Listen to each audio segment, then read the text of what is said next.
যারা আমাকে এখানে দাঁড়াবার সুযোগ করে দিয়েছেন, বিশেষভাবে অন্তঃস্থল থেকে কৃতজ্ঞতা জানাচ্ছি ঢাকা বিশ্ববিদ্যালয় কর্তৃপক্ষকে এই চমৎকার আয়োজনটি করবার অনুমতি প্রদান করবার জন্য এবং সার্বিক সর্বাত্মক সহযোগিতা করবার জন্য।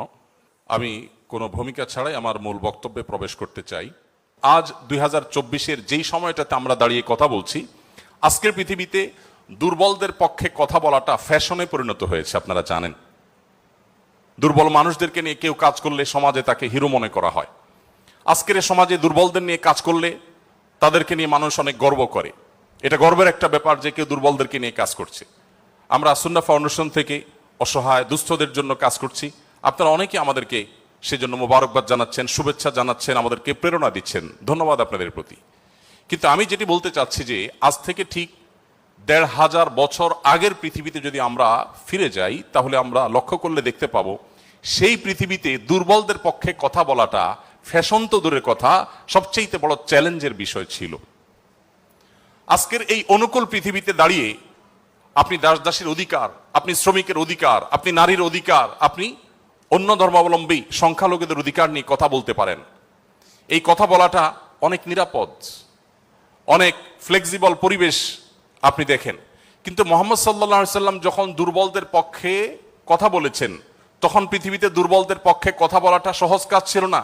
এটা লাইফ রিস্কের ব্যাপার ছিল, কিন্তু সেই কাজটা তিনি করেছেন।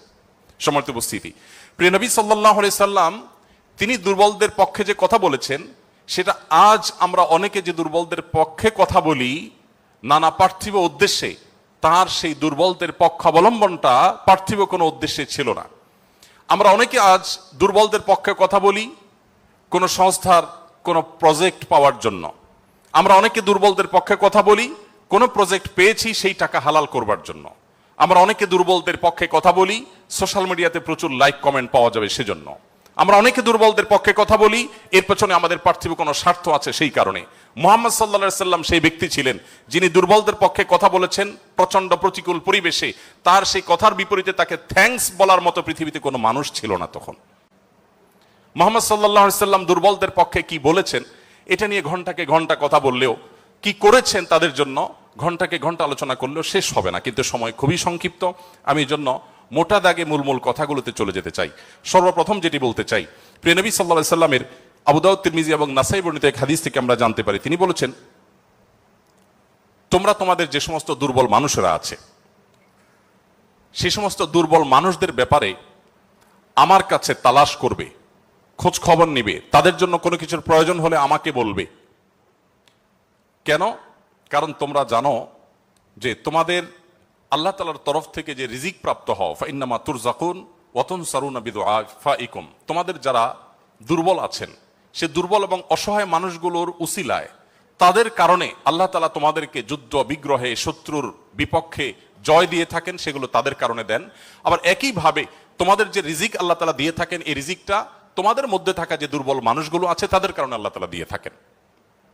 সম্মানিত উপস্থিতি, এই হাদিসের মাধ্যমে নবী সাল্লাল্লাহু আলাইহি সাল্লাম বোঝাতে চেয়েছেন তার আশেপাশে দুর্বল মানুষেরাই বেশি থাকে। আপনারা জানেন বেলাল, আম্মার, সোহেব, আরো যে সমস্ত সাহাবী ছিলেন, সালমান ফারসি রাদিয়াল্লাহু তাআলা আনহু সহ, এই সমস্ত অসহায় মানুষগুলো একাধারে বহিরাগত, বাহির থেকে আসা। আরবের মানুষরা বাহিরের মানুষদেরকে মানুষ মনে করতে কুণ্ঠাবোধ করে অনেকে, বা বেশিরভাগ। সেই সময়ের বাস্তবতা ছিল অনেকটা সেরকম। নবী করিম সাল্লাল্লাহু আলাইহি সাল্লাম সেই পরিস্থিতিতে বাহির থেকে আসা সালমান ফারসি শুধু তার পরামর্শে গোটা মদিনার চতুর্পাশে পরীক্ষা খনন করার সেই কষ্টসাধ্য কাজ শুরু করে দিয়েছিলেন। তিনি বেলাল রাদিয়াল্লাহু তাআলা আনহুর মতো একজন নিগ্রো, ইথিওপিয়ান এবং বাহির থেকে আসা কৃতদাস ছিলেন, সেই মানুষটিকে নবী সাল্লাল্লাহু আলাইহি সাল্লাম মুয়াজ্জিন বানিয়েছেন। আজ আমাদের সমাজে মুয়াজ্জিন মানে খুব সাদামাঠা একটা পদ, তখন মুয়াজ্জিন ছিলেন নবী করিম সাল্লাল্লাহু আলাইহি সাল্লামের পর সবচেয়ে মসজিদের মধ্যে থাকা সম্মানজনক পদ। নবী করিম সাল্লাল্লাহু আলাইহি সাল্লাম এভাবে দুর্বল সাহাবীদেরকে যে আগলে রাখতেন, দুর্বল সাহাবীদের মধ্যে তিনি থাকতেন এমন ভাবে যে আজ নেতারা যদি অন্যদের সাথে চলে, নেতা কে এটা পরিচয় দেওয়ার প্রয়োজন হয় না। কোনো পাওয়ারফুল ব্যক্তি, কোনো নেতা, তিনি যদি তার অনুসারীদেরকে সাথে নিয়ে অনুসারীদের বেষ্টিত হয়ে হাঁটেন, তো তাকে চেনার জন্য কারো জিজ্ঞেস করতে হবে না। আমাদের প্রিয় নবী সাল্লাল্লাহু আলাইহি সাল্লাম তিনি যখন সাহাবীদের মধ্যে বসা থাকতেন, তখন বাহির থেকে আসা মানুষরা জিজ্ঞেস করতে হতো, মান ফিকুম মুহাম্মদ, তোমাদের মধ্যে মুহাম্মদ লোকটা কে?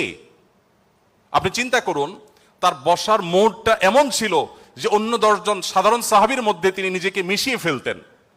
তার মধ্যে কোনো অহংকার ছিল না, এমন ভাবে দুর্বলদের সাথে নিজেকে মিশিয়ে ফেলতেন যে বাহির থেকে আসা মানুষ তার অ্যাটিটিউড দেখে, তার বডি ল্যাঙ্গুয়েজ দেখে চেনার কোনো উপায় ছিল না যে মোহাম্মদ নেতা লোকটি কে, সাল্লাল্লাহু আলাইহি ওয়াসাল্লাম।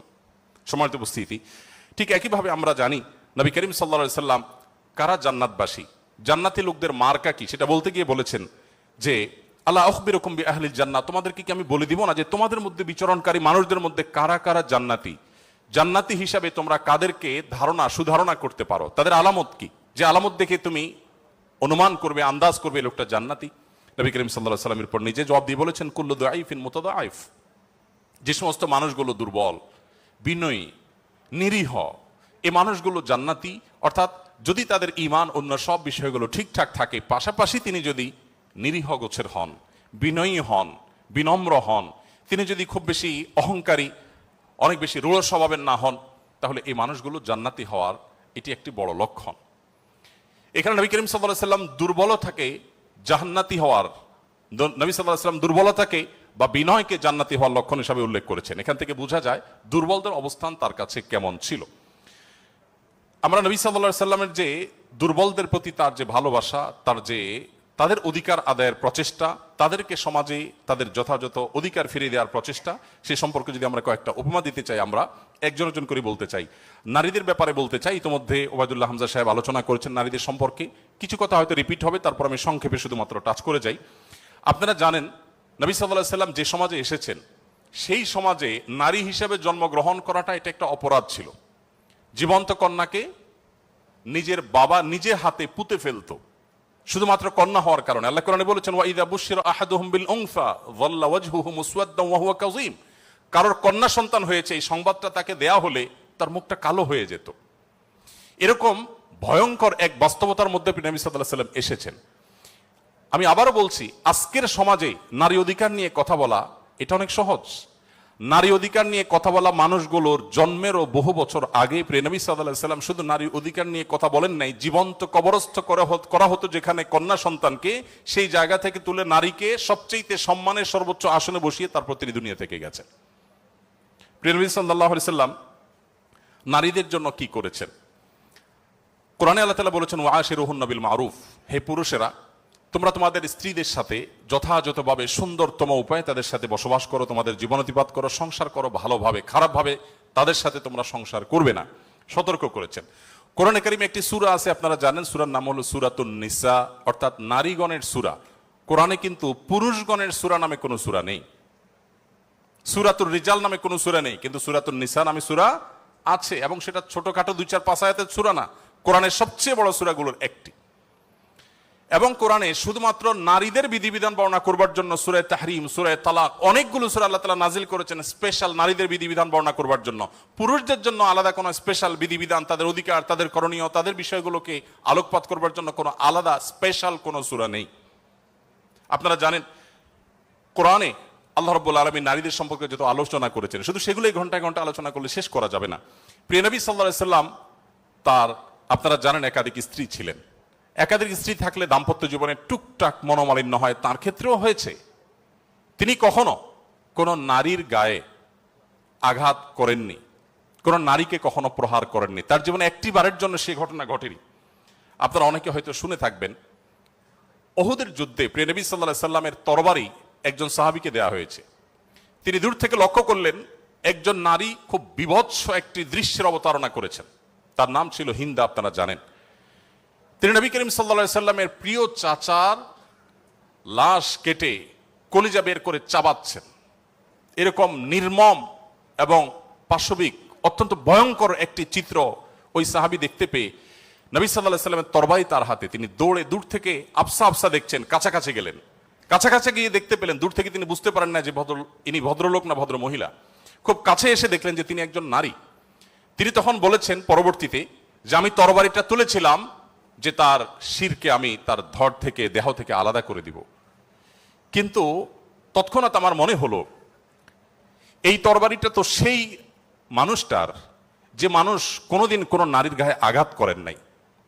আমি যত কঠিন দৃশ্যই দেখি না কেন, আমি নবী সাল্লাল্লাহু আলাইহি সাল্লামের তরবারি দিয়ে কোনো নারীকে আঘাত করতে পারি না। তিনি সেই অবস্থাতে এরকম ভয়ঙ্কর একটি দৃশ্য দেখার পরও নবী করিম সাল্লাল্লাহু আলাইহি সাল্লামের জীবন চরিত্রের মধ্যে তিনি নারীদেরকে যেভাবে সম্মান দিতেন, মর্যাদা দিতেন, শুধুমাত্র সেই বিষয়টিকে স্মরণ করে তরবারিকে খাপে ঢুকিয়ে তিনি সেখান থেকে ফিরে এলেন।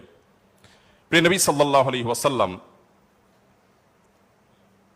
তিনি যুদ্ধের ময়দানে কয়েক শ্রেণী মানুষকে কোনোভাবেই যেন হত্যা না করা হয় তার জন্য আগে থেকে বলে রেখেছেন, এবং যুদ্ধের আগে যোদ্ধাদেরকে, মুজাহিদদেরকে বলে রাখতেন, খবরদার রণাঙ্গনে শত্রুপক্ষের অন্য সব মানুষকে আঘাত করলো, নারীদেরকে আঘাত করবে না।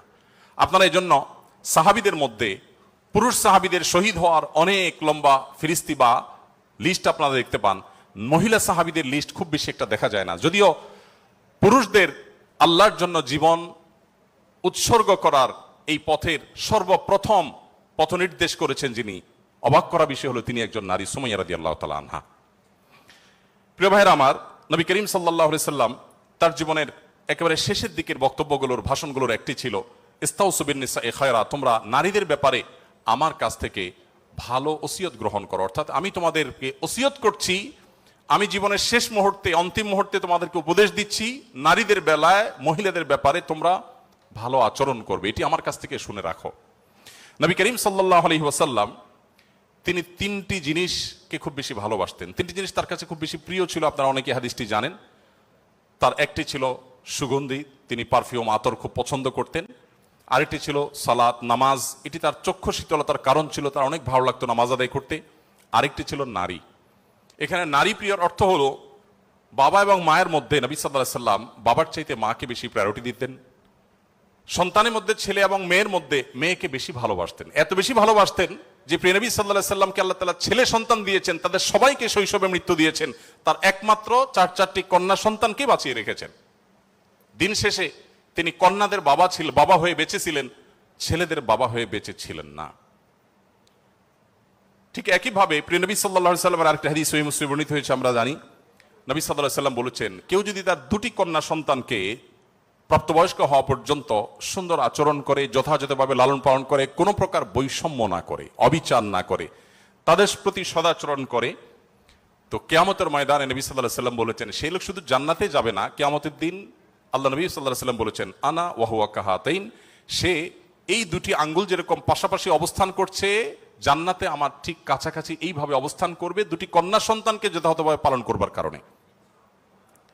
আমি জানি না আপনারা নিশ্চয় অনেকে অনেক হাদিস পড়ে থাকবেন, আপনারা এমন কোন হাদিস পেয়েছেন কিনা যে 1 ডজন ছেলে সন্তান লালন পালন করলে এইরকম কোন ফজিলত এর কথা কোথাও বলা হয়েছে? আপনারা দেখেছেন এরকম কোন হাদিস? আমি অন্তত পাই নাই যে 1 ডজন ছেলে লালন পালন করেছে কোনো মা বাবা, তার বিনিময়ে তাদেরকে নবী সাল্লাল্লাহু আলাইহি সাল্লাম বলেছে যে 12টা যেহেতু করেছে, দুটা মেয়ের বিপরীতে 12টা ছেলে করেছে, একটা পুরস্কার হোক না, এরকম কোন পুরস্কারের কথা আমার জানা নেই। এরপরে যখন এক শ্রেণী মানুষ বলে যে ইসলাম নারীদেরকে ঠকিয়েছে, তখন তাদের ব্যাপারে কি বলা যায় সেটা আপনারা ঠিক করবেন। সম্মানিত উপস্থিতি, নবী করিম সাল্লাল্লাহু আলাইহি ওয়াসাল্লাম বলেছেন, কোনো বাবা, কোনো অভিভাবক, কোনো প্যারেন্টস, কোনো মা যদি কোনো কন্যার কারণে কন্যা দায়গ্রস্ত হয়ে পড়েন, সমাজের মানুষের কুসংস্কারের কারণে যদি তার মুখটা ছোট হয়ে যায়, কোনো কারণে তিনি যদি কোণঠা সময় পরিস্থিতির মধ্যে পড়ে যান, এরপরও তিনি যদি সেই মেয়েদেরকে লালন পালন করার ক্ষেত্রে কোনো কার্পণ্য না করেন, সমাজের বিরুদ্ধে দাঁড়িয়ে বুক টান টান করে যদি তার কন্যাদেরকে তিনি ভালোবাসা দেন, সদাচরণ করেন, তাদের অধিকার যথাযথভাবে দিয়ে দেন, দুঃখিত, তাহলে সেক্ষেত্রে নবী সাল্লাল্লাহু আলাইহি ওয়াসাল্লাম বলেছেন এই কন্যাদের প্রতি সদাচরণ করবার কারণে জাহান্নাম থেকে মুক্তির কারণ হবে কিয়ামতের ময়দানে ওই ব্যক্তির জন্য। এটি নবী সাল্লাল্লাহু আলাইহি ওয়াসাল্লামের আরো বহু হাদিস আছে, আমি আর সেদিকে যাব না, শুধুমাত্র একটি হাদিস বলে শেষ করব। সেটা হলো, আপনারা জানেন নবী করিম সাল্লাল্লাহু আলাইহি সাল্লামকে জিজ্ঞাসা করা হলো, ইয়া রাসূলুল্লাহ মান আহাক্কুন নাসি বিহুসনি সুহবাতি, আমার সবচেয়ে ভালো আচরণ পাওয়ার অধিকারটা কার? নবীজি সাল্লাল্লাহু আলাইহি সাল্লাম বলেছেন উম্মাক, তুমি সবচেয়ে ভালো আচরণ করবে তোমার মায়ের। এরপর জিজ্ঞাসা করা হলো, হে আল্লাহর রাসূল তারপর? আপনারা জানেন হাদিসটি খুবই প্রসিদ্ধ হাদিস, তিনি বলেছেন তারপর তোমার মায়ের। জিজ্ঞাসা করা হলো তারপর, এরপরে বললেন তারপরও তোমার মায়ের। এরপর সাহাবী যখন জিজ্ঞাসা করলেন ইয়া রাসূলুল্লাহ তারপর, এরপর বললেন তোমার বাবার। আপনারা অনেকে শুনেছেন ডক্টর জাকির নায়েক, তিনি এই হাদিস প্রসঙ্গে বলেছেন আল্লাহ নবী সাল্লাল্লাহু আলাইহি সাল্লাম গোল্ড মেডেলটাও দিলেন মাকে, তারপর সিলভার মেডেলটাও দিলেন মাকে, ব্রোঞ্জটাও দিলেন মাকে, বাবাকে দিলেন একটা সান্ত্বনা পুরস্কার। এরপরে যদি কেউ বলে যে ইসলাম নারীদেরকে ঠকিয়েছে, যে যুক্তিতে বলে সেটা আপনারাও জানেন আমিও জানি। বলা হয় বাবার সম্পদে ছেলে যদি 2 টাকা পায়, মেয়ে 1 টাকা পায়, এখানে মেয়ের প্রতি অবিচার করা হয়েছে। আপনারা জানেন এর মতো হাস্যকর একটা দাবি আরেকটি হতে পারে না। কারণ ছেলে বেচারা, এতক্ষণ শুধু মেয়েদের কথা বলছি, আসলে একটু ছেলেদেরকে আমরা দুর্বল হিসেবে দেখি। ছেলে বেচারা প্রাপ্তবয়স্ক হওয়ার পর বাবা মা তার ভরণ পোষণ দিতে বাধ্য নন। যদি বাবা মা বলেন যে তুমি প্রাপ্তবয়স্ক হয়ে গেছো, তোমার চাল ডাল তুমি জোগাড় করো, বাবা মা সেটা বলতে পারেন, সে রাইট তাদের আছে। বিয়ে এখনো বেচারা করে নাই, মাত্র প্রাপ্তবয়স্ক হয়েছে। এরপর প্রাপ্তবয়স্ক হওয়ার পর যখন বিয়ে শাদী চিন্তা করে, বাপ মা এটা বলতেই পারেন যে বাবা তোমার বিয়ে শাদীর টাকা তুমি জোগাড় করো, আমি তোমার বইয়ের গহনা কিনে দিব, মোহর জোগাড় করব, তোমার খরচ খরচা দিব। এটা বাবা মা করতে বাধ্য নন শরীয়তের দৃষ্টিকোণ থেকে, ছেলেরটা ছেলেকেই জোগাড় করতে হবে। আপনাদের অনেকগুলো প্রশ্ন আমার কাছে আসছে, এর মধ্যে সবচেয়ে কমন যে প্রশ্ন বারবার এসেছে সেটা হলো যুবকদের প্রশ্ন, বাবা মা বিয়ে দিতে চায় না, আমরা কি করব? আমি সে প্রশ্ন উত্তরে যেতে পারবো কিনা জানি না, তবে তরুণদের আহাজারে আমাকে খুব কষ্ট দেয়। কারণ আমি খুব বেশি বয়সে বিয়ে করিনি, আমি এখন নানা হয়েছি, আপনারা অনেকে জানেন। আমার এই বয়সে আমি নানা হয়েছি, এটা অনেকে শুনলে আসমান থেকে নাজিল হওয়ার উপক্রম হয় যে কিভাবে সম্ভব। তো আমি বলি, আমি আমার সংসার জীবন গোছানো শেষ, আমি এবং আমার মিসেস সহ বাকি জীবন আরামের সাথে দেশ বিদেশ যদি ঘুরেও বেড়াই, আল্লাহ বিল্লাহ করে বাকি জীবন কাটিয়ে দিই, আমার কোনো টেনশন নাই, কারণ আমার সংসারের সব সেট করা শেষ। সে সমস্ত মানুষদেরকে দেখে আমার করুণা হয়, মায়া হয়, যারা আর্লি ম্যারেজকে দোষণীয় মনে করে, তারা অনেক বেশি দেরি করে তথাকথিত নিজের পায়ে দাঁড়ানোর কথা বলে 30-35 পার হওয়ার পর বিবাহ শাদী করেন।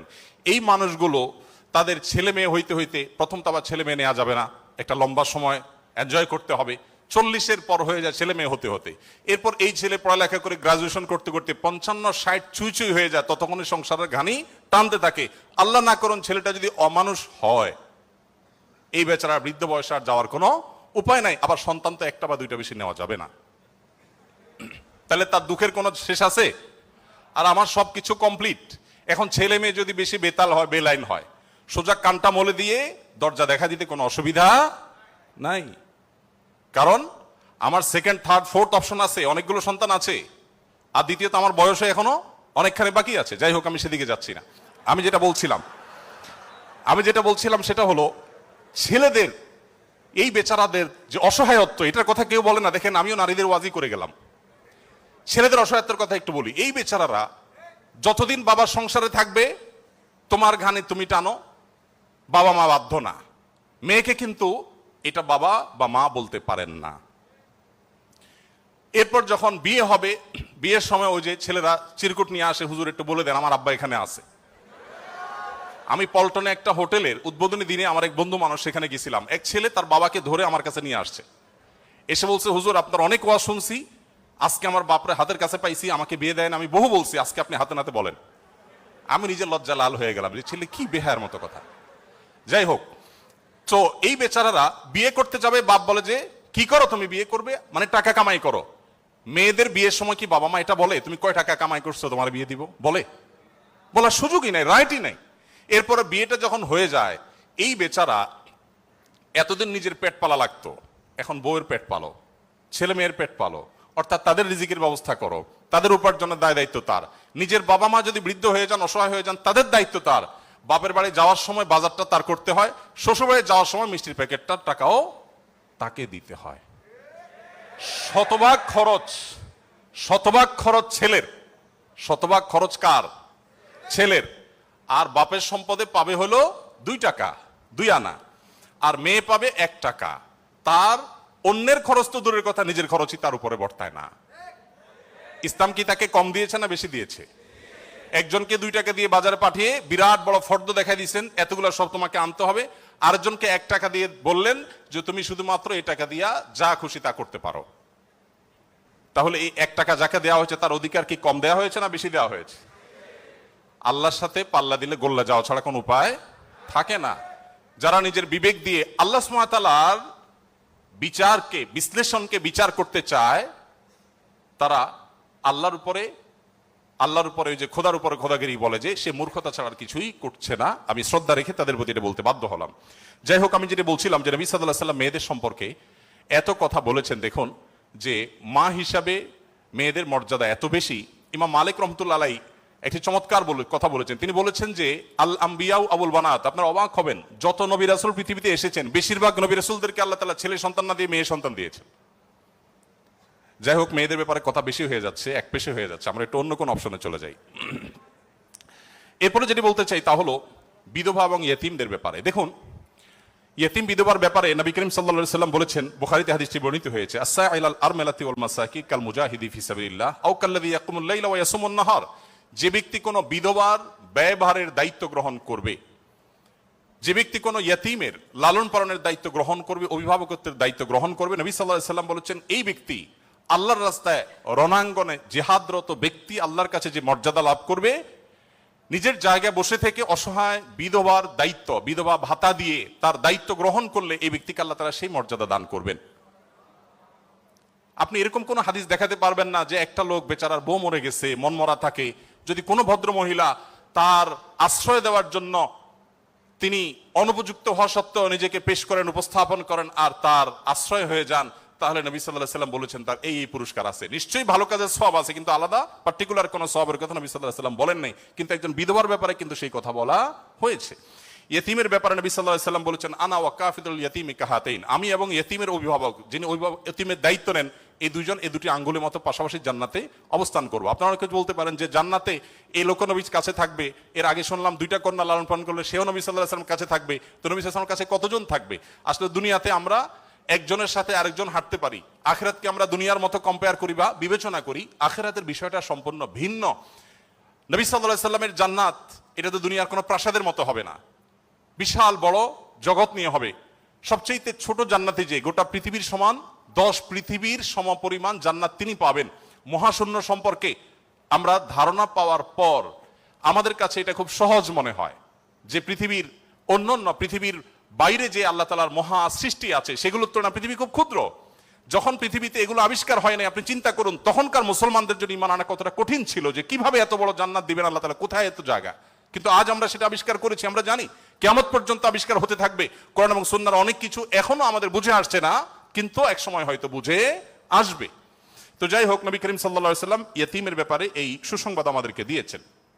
এবং নবী সাল্লাল্লাহু আলাইহি সাল্লাম আরেকটা হাদিস বলে আমি শেষ করব, তিনি বলেছেন যে ব্যক্তি তার পরিবারের মধ্যে কোনো ইয়েতিমকে সংযুক্ত করেন, এই জায়গা আমি একটু থামবো। ইয়েতিমকে সংযুক্ত করার মানেটা কি? আমাদের দেশে ইয়েতিম বা গরিবের বাচ্চাকে লালন পালন অনেকেই করেন, কিন্তু সেটা নিজের ধান্দায় করেন, গরিবের প্রয়োজনে না। কিভাবে সেটা? কারোর সন্তান হচ্ছে না, তখন তিনি একটু বাবা ডাক শুনতে চান, মা ডাক শুনতে চান, তো এই জায়গা থেকে তিনি একটা বাচ্চাকে নিয়ে আসেন, অসহায় মানুষের, কারোর কোনো বাচ্চার বাবা মারা গেছেন, মা মারা গেছেন, তাকে নিয়ে আসেন, সেই বাচ্চাটাকে এনে লালন পালন করেন এবং মনে করেন আমি অনেক সওয়াবের কাজ করছি। আপনি অবশ্যই সওয়াবের কাজ করছেন না যদি আপনার উদ্দেশ্য হয় আপনার যে মা ডাক শোনা, বাবা ডাক শোনা সেটা, আর যদি আপনার উদ্দেশ্য হয় যে না আমি তাকে লালন পালন করতে চাই, সে তার মায়ের কাছেই থাকুক, আমি তার ভরণ পোষণ দিব, তার পড়াশোনার খরচ চালাবো, তার অভিভাবকত্ব করব, তাকে আশ্রয় দিব, তাহলে আপনি এই হাদিসের সুসংবাদ পাবেন ইনশাআল্লাহ তাআলা। আপনি যদি নিজে পার্থিব কোনো স্বার্থে তাকে লালন পালন করেন তাহলে এই হাদিসের মর্যাদা আপনি লাভ করবেন না। নবী করিম সাল্লাল্লাহু আলাইহি ওয়াসাল্লাম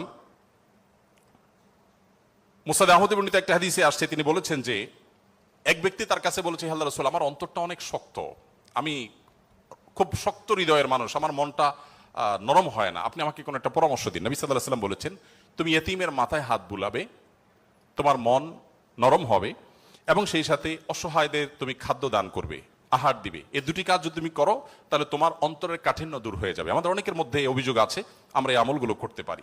নবী সাল্লাল্লাহু আলাইহি ওয়াসাল্লাম দুর্বলদের মধ্যে যারা দাসী ছিলেন তাদের জন্য কি করেছেন আপনারা অনেকে জানেন। ইসলামের অনেকগুলো গুরুত্বপূর্ণ বিধিবিধান আছে, এর মধ্যে থেকে একটা হলো দাসী মুক্ত করার বিধান। যদি কোনো পুরুষ, কোনো স্বামী যদি তার স্ত্রীকে মায়ের সাথে তুলনা করেন, মায়ের সাথে তুলনা করার একটা পর্যায়ে আছে যেটাকে ইসলামী ফিকহের পরিভাষায় জিহার বলা হয়।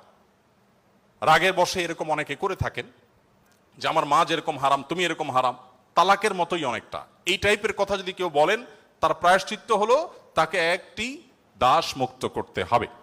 কেউ যদি ইচ্ছাকৃতভাবে রোজা ভঙ্গ করেন তাহলে তার প্রায়শ্চিত্ত হলো তাকে একটি দাস মুক্ত করতে হবে। কেউ যদি শপথ করে শপথ রক্ষা না করেন, ভঙ্গ করেন, তাহলে তাকে দাস মুক্ত করতে হবে। কেউ যদি কোনো মানুষকে হত্যা করেন, ভুলে হত্যা করেন, তার প্রায়শ্চিত্তগুলোর মধ্যে থেকে একটা হলো তাকে দাস মুক্ত করতে হবে। এভাবে ইসলাম অনেকগুলো ভুলের প্রায়শ্চিত্ত হিসাবে অন্য কোনো অপশনের চাইতে দাস মুক্তিকে প্রায়োরিটি দিয়েছে, গুরুত্ব দিয়েছে। নবী সাল্লাল্লাহু আলাইহি ওয়াসাল্লাম বারবার বলেছেন, কারণ তিনি চাইতেন মানুষ দাস না থাকুক, মানুষ মুক্ত হয়ে যাক। নবী সাল্লাল্লাহু আলাইহি ওয়াসাল্লাম আজকের পৃথিবীর মতো ফ্যাক্টরি রেভলিউশনের পর মানুষের মুক্তির জন্য বা দাস প্রথার বিরুদ্ধে তিনি কথা বলেছেন এমন না। আমি আগেই বলেছি, আজ পৃথিবীতে বহু দুর্বলদের পক্ষে কথা বলা মানুষ পাবেন, তার সবগুলোই বেশিরভাগই দেখবেন স্বার্থের কারণে। আমরা নিজেরাও দুর্বলদের সহযোগিতা করি। এই যে বন্যা গেল, অনেকেই বন্যার সময় ত্রাণ নিয়ে গেছেন জাস্ট একটা ছবির জন্য, অনেকে ত্রাণ নিয়ে গেছেন, কষ্ট করেছেন, শুধু তার একটা লাইভ দরকার, কিছু লাইক দরকার, কিছু কমেন্ট দরকার, কিছু বাহবা দরকার।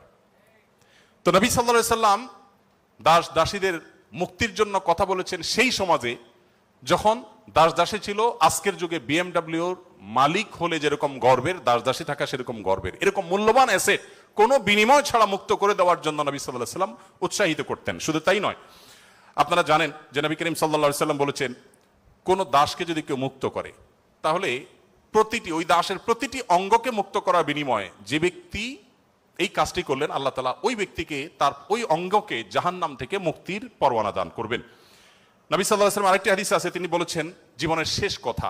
নবী সাল্লাল্লাহু আলাইহি ওয়াসাল্লামের জীবনের শেষ কথা কি আমরা জানি, অনেকে জানি, আসসালাতু আসসালাত ওয়া মা মালাকাত আইমানুকুম। অর্থাৎ নবী করিম সাল্লাল্লাহু আলাইহি ওয়াসাল্লামের জীবনের শেষ কথা ছিল তোমরা নামাজের ব্যাপারে দায়িত্বশীল থাকবে, নামাজের ব্যাপারে দায়িত্বশীল থাকবে এবং তোমাদের দাস দাসীদের ব্যাপারে দায়িত্বশীল আচরণ করবে। এটা ছিল তার জীবনের শেষ কথা। একটা মানুষের কাছে দাস দাসীদের অধিকার কত গুরুত্বপূর্ণ হলে, অধীনস্থ মানুষগুলোর অধিকার কত গুরুত্বপূর্ণ হলে জীবনের শেষ কথা এটা বলে চলে যান যে তোমরা তাদের ব্যাপারে খবরদার, সদাচরণ করবে, তাদের প্রতি কোনো জুলুম অবিচার করবে না। আপনারা অনেকে আবু মাসউদ আনসারী রাদিয়াল্লাহু তাআলা আনহুর নাম শুনেছেন। আবু মাসউদ আনসারী রাদিয়াল্লাহু তাআলা আনহু তার একজন দাসকে প্রহার করছিলেন, অধীনস্থকে, কাজের লোককে প্রহার করছিলেন। নবী সাল্লাল্লাহু আলাইহি ওয়াসাল্লাম পেছন থেকে বললেন, আলাম আবু মাসউদ, সাবধান, শুনে রাখো আবু মাসউদ, লাল্লাহু আকদারু আলাইকা মিনকা আলাই, তুমি এই দাসের প্রতি যতটা পাওয়ার রাখো, হোল্ড করো, আল্লাহ তাআলা তোমার উপর তার চেয়ে বেশি পাওয়ার হোল্ড করেন, মাইন্ড ইট। এই কথা শোনার পর আবু মাসউদ আনসারী রাদিয়াল্লাহু তাআলা আনহু সেই দাসকে মুক্ত করলেন, বলে ইয়া রাসূলুল্লাহ আমি তাকে মুক্ত করে দিলেন। তখন নবী সাল্লাল্লাহু আলাইহি ওয়াসাল্লাম বলেছেন, যদি তুমি আজ তাকে মুক্ত না করতে জাহান্নাম তোমাকে স্পর্শ করতো। আব্দুল্লাহ ইবনে ওমর রাদিয়াল্লাহু তাআলা আনহু বলেছেন, আমি নবী করিম সাল্লাল্লাহু আলাইহি ওয়াসাল্লামকে বলতে শুনেছি, যে ব্যক্তি কোনো দাসের প্রতি জুলুম করবে, তাকে অন্যায়ভাবে প্রহার করবে, তার কাজের লোককে, অধীনস্থ লোককে, তার প্রায়শ্চিত্ত হলো সে অধীনস্থ লোকটাকে সে মুক্ত করে দিতে হবে, দাস মুক্ত করে দিতে হবে, যেটা সহজ কোনো ব্যাপার ছিল না তখন। বুখারীর একটি বিশ্ববিখ্যাত হাদিস, স্বর্ণের অক্ষরে যেটা টানিয়ে রাখা দরকার আমাদের বাসা বাড়িতে। নবী সাল্লাল্লাহু আলাইহি ওয়াসাল্লাম বলেছেন, ইখওয়ানুকুম খাওয়ালুকুম, তোমাদের ভাই ব্রাদার যারা, তারাই তোমাদের অধীনস্থ কাজের মানুষ। এই মানুষগুলো সম্পর্কে নবী সাল্লাল্লাহু আলাইহি ওয়াসাল্লাম বলেছেন, জাআলাহুমুল্লাহু তাহতা আইদিকুম, তাদেরকে আল্লাহ তাআলা তোমাদের অধীনস্থ করে দিয়েছেন। এর মধ্যে ইঙ্গিত রয়েছে আল্লাহ চাইলে তোমাকে তার অধীনে করে দিতে পারতেন। অতএব ফামান কানা আখুহু তাহতা ইয়াদি, যে ব্যক্তি তার ভাই তার অধীনে থাকবে, অর্থাৎ কোনো দাস, কোনো দাসী অথবা যে কোনো কাজের মানুষ, এই হাদিসে দাস দাসীর কথা বলা হয়নি, যে কোনো কাজের লোক, অধীনস্থ মানুষ যদি কারোর অধীনে থাকে, ফালইউতইমহু মিম্মা ইয়াকুল, তাহলে সে যা খায় একই কোয়ালিটির খাবার যেন তাকে অফার করে, এবং সে যা পোশাক পরে একই কোয়ালিটির পোশাক যেন তাকে পরায়। একটু থামতে চাই এখানে। আপনি একটু কল্পনা করুন, এমন একজন মানুষের যিনি অনেক পয়সার মালিক, অনেক বড় পদ হোল্ড করেন, তিনি তার ড্রাইভার তার জন্য যখন পোশাক কিনছিলেন, একই সময় তার নিজের পোশাকও কিনছিলেন। একই পোশাক যেটা তার জন্য কিনেছেন, সেম পোশাক ড্রাইভারের সাইজ অনুযায়ী, একই কোয়ালিটির, একই কালারের, একই জিনিস ড্রাইভারের জন্য কিনেছেন।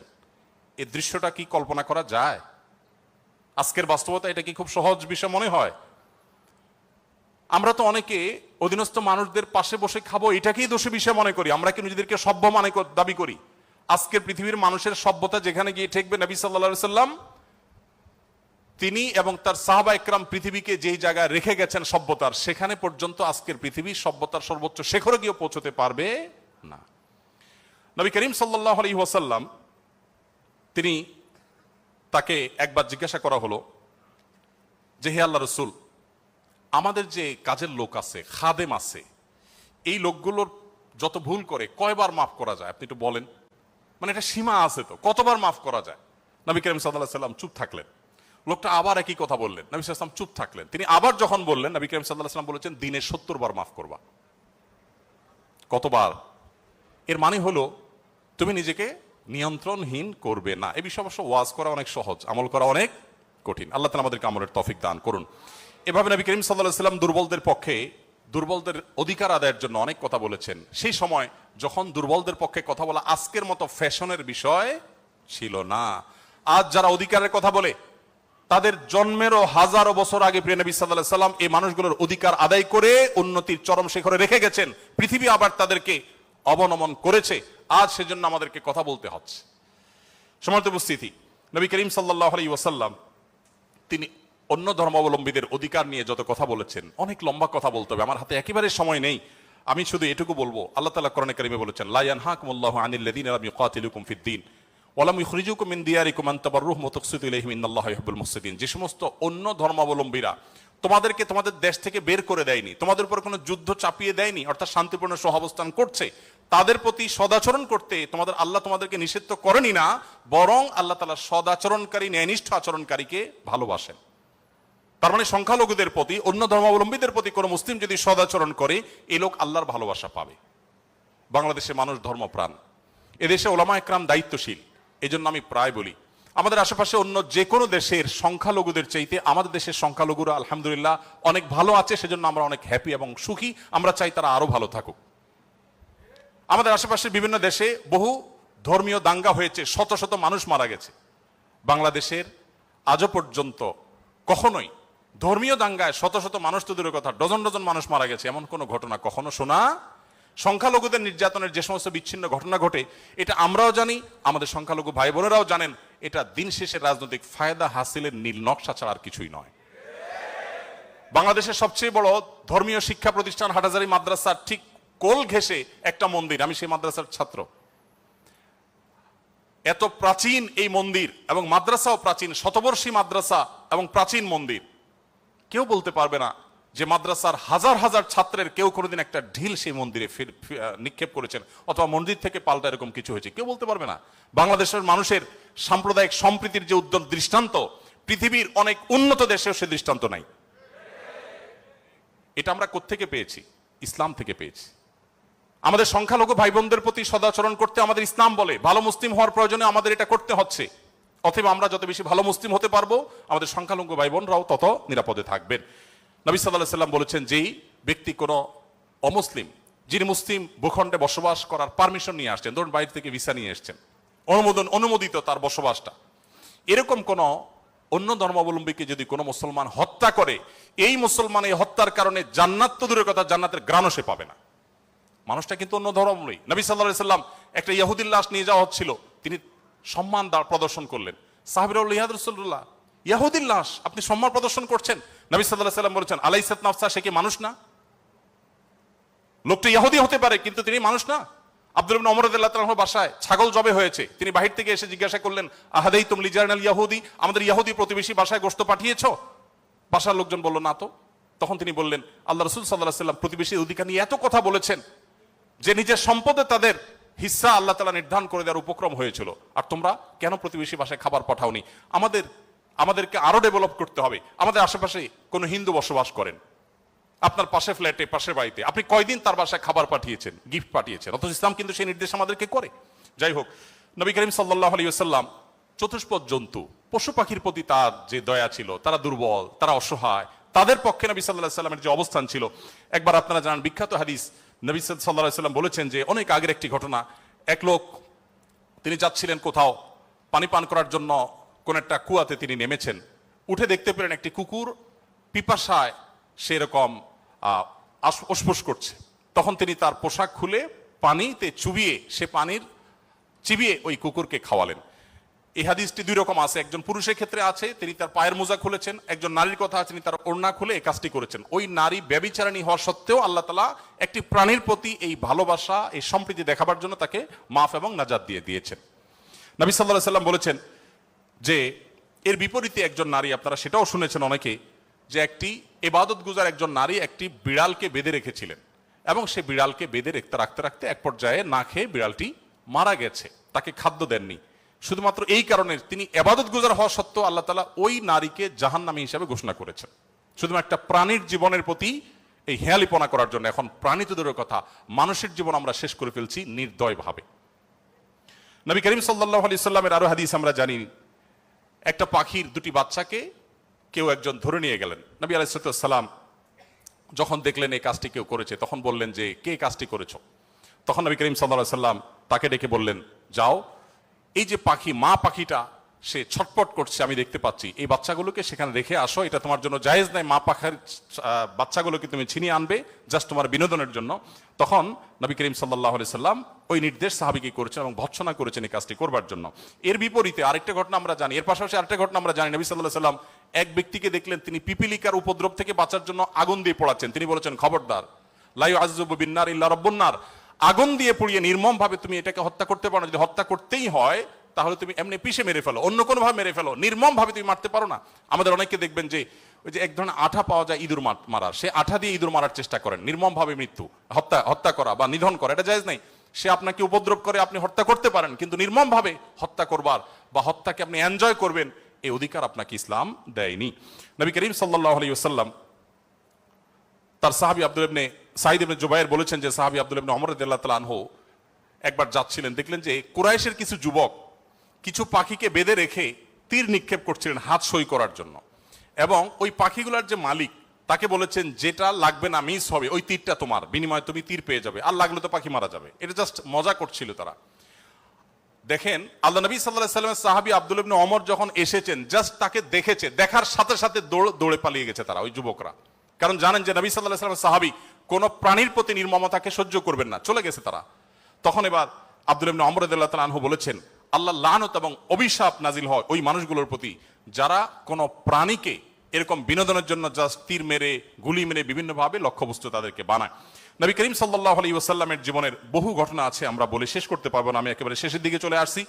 একবার নবী করিম সাল্লাল্লাহু আলাইহি ওয়াসাল্লাম একটি ওট দেখতে পেলেন, খুব ক্ষীণকায়, জীর্ণশীর্ণ, দুর্বল, এবং তার চোখে পানি। নবী সাল্লাল্লাহু আলাইহি ওয়াসাল্লাম তার শরীরের উপরে খুব আলতো করে হাত বুলিয়ে দিলেন।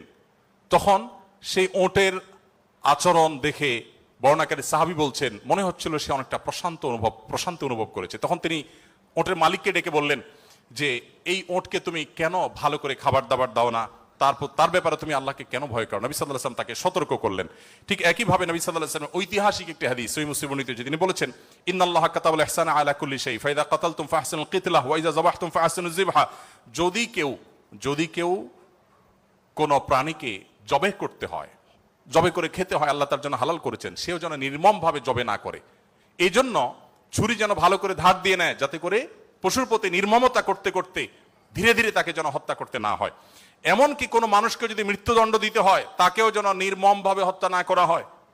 প্রয়োজনে তাকে যদি মৃত্যুদণ্ড দিতে হয়, এমনকি রণাঙ্গনে যদি শত্রুপক্ষ হয়, নির্মম ভাবে তার অঙ্গ প্রত্যঙ্গ কেটে টুকরা টুকরা করবেন, এই নির্মমতা করার অনুমতি ইসলাম আপনাকে দেয়নি। আপনাকে মানুষ হতে বলেছে ইসলাম। নবী সাল্লাল্লাহু আলাইহি ওয়াসাল্লাম এক ব্যক্তিকে দেখলেন যে তিনি তার কোন একটা পশু জবাই করার জন্য শুইয়ে তারপরে সেই পশু ছুরি ধার দিচ্ছেন। একদিক থেকে শুয়েছেন, হয়তো পাও দিয়ে ফাড়া দিয়ে ধরে রেখেছেন, আর অপর দিক থেকে হাত দিয়ে তিনি ছুরি ধার দিচ্ছিলেন। নবী সাল্লাল্লাহু আলাইহি ওয়াসাল্লাম বলেছেন যে আতুরিদু আন তুমিতাহা মাউতা, তুমি কি চাও এই প্রাণীটাকে কয়েকবার হত্যা করতে? কেন তুমি আগে ছুরি ধার দিয়ে আনো নাই? নবী করিম সাল্লাল্লাহু আলাইহি ওয়াসাল্লাম একটি গাধার পাশ দিয়ে যাচ্ছিলেন, দেখতে পেলেন যে গাধাটার উপরে কেউ ছেক দিয়েছে, কোন লোহাটো হাতে দাগ দিয়ে ছেক দিয়েছে, ক্ষত বিক্ষত হয়েছে। নবী সাল্লাল্লাহু আলাইহি ওয়াসাল্লাম বলেছেন, লাআনাল্লাহুল্লাযী ওয়াসামা, যে ব্যক্তি গাধাটাকে ছেক দিয়েছে, আল্লাহর লানত, আল্লাহর রহমত থেকে সে বঞ্চিত হয়ে অভিশাপ তার উপরে নাজিল হবে। নবী করিম সাল্লাল্লাহু আলাইহি ওয়াসাল্লাম এক ব্যক্তিকে দেখলেন যে তিনি বলছেন, হে আল্লাহর রাসূল, আমি যখন ছাগল জবে করি তখন আমি যাতে অপ্রয়োজনীয় কষ্ট দিতে না হয়, নির্মমতা করতে না হয়, সেদিকটা খেয়াল করে। নবী সাল্লাল্লাহু আলাইহি ওয়াসাল্লাম বলেছেন, রাহিমাকুল্লাহ, তুমি যদি ছাগলের প্রতি দয়া পরবশ হও, আল্লাহ তাআলা তোমার প্রতি দয়া পরবশ হবেন। ভাইরা আমার, এমনকি তৃণ লতা গাছপালা এগুলো প্রয়োজন ছাড়া যদি কেউ কাটে, নবী সাল্লাল্লাহু আলাইহি ওয়াসাল্লাম বলেছেন ওই ব্যক্তির মাথায় আল্লাহ তাআলা জাহান্নামের আগুন নিক্ষেপ করেন। প্রয়োজন ছাড়া যদি বৃক্ষ নিধন করে কেউ, আমি যদি সারাদিন সারারাত বলি, হয়তো নবী সাল্লাল্লাহু আলাইহি ওয়াসাল্লাম দুর্বলদের অধিকার আদায়ের জন্য কি করেছেন, শুধু কথা বলেননি, কি করেছেন সেগুলো বলে হয়তো শেষ করা যাবে না। আমাদের সময় অনেক আগেই শেষ হয়ে গেছে। আমি শুধুমাত্র শেষের দিকে আসছি এবং বলতে চাই, আজকে যে জায়গায় আমি দাঁড়িয়ে কথা বলছি, এই বিশ্ববিদ্যালয় সহ বহু বিশ্ববিদ্যালয়, বিশেষ করে পাবলিক বিশ্ববিদ্যালয়গুলো, যেগুলো মেধাবীদের, দেশের সবচেয়ে বড় বড় ভালো মেধাবীদের সবচেয়ে বড় বিচরণ ক্ষেত্র, এই জায়গা থেকে আমাদের আনন্দের অনেক ইতিহাস যেমন রচিত হয়েছে, দুই একটি দুঃখের এবং বেদনার ঘটনাও এখানে ঘটতো। তার মধ্যে থেকে একটি হলো র্যাগিং এর ঘটনা। নতুন একজন শিক্ষার্থী, যেখানে পুরাতন শিক্ষার্থী বা বড় ভাইদের কাছে, সিনিয়রদের কাছে স্নেহ ভালোবাসা পাওয়ার কথা, র্যাগিং এর নামে তাকে অপমানিত করা, অপদস্থ করা, তাকে হ্যারাসমেন্ট করা, তাকে অপমান অপদস্থ করে পশুর মতো বুনো আনন্দে মেতে ওঠা, এটা আমাদের দেশের অনেক শিক্ষা প্রতিষ্ঠানের একটি অঘোষিত কালচারে পরিণত হয়েছিল। আমরা আশা করব এই পশুত্ব, এই নির্মমতা, এটা আমাদের দেশে আর কোনো শিক্ষা প্রতিষ্ঠানে কোনোদিন ফিরে আসবে না। আমরা সবাই যদি দায়িত্বশীল হই, আমরা সবাই যদি মানুষ হই, ভালো মুসলমান হতে হলে ভালো মানুষ আমাদেরকে হতে হবে। আমরা যদি ভালো মানুষ হই, তাহলে আমাদের দ্বারা এরকম ঘটনা কখনো ঘটতে পারে না। একজন মানুষের কষ্ট কারোর আনন্দের কারণ হতে পারে না। নবী করিম সাল্লাল্লাহু আলাইহি ওয়াসাল্লাম বলেছেন, যে ব্যক্তি কোনো ছোটদের প্রতি স্নেহ করে না, ভালোবাসে না, সে আমার উম্মত না। ছোট এবং জুনিয়রদের প্রতি যদি স্নেহ মমতা না থাকে, ভালোবাসা না থাকে, সে আর যা হোক নবী করিম সাল্লাল্লাহু আলাইহি ওয়াসাল্লামের উম্মত হিসাবে পরিচিতি পাবে না। অতএব র্যাগিং এর এই অপসংস্কৃতিকে ঝেঁটিয়ে শিক্ষা প্রতিষ্ঠানগুলো থেকে বিদায় করতে হবে আপনাদেরকেই। সবাই রাজি আছেন তো ইনশাআল্লাহ? আল্লাহ তাআলা আমাদের সবাইকে সেই তৌফিক দান করুন। সময় উপস্থিতি, আমাদের আসরের সময় হয়ে গেছে অনেক আগেই।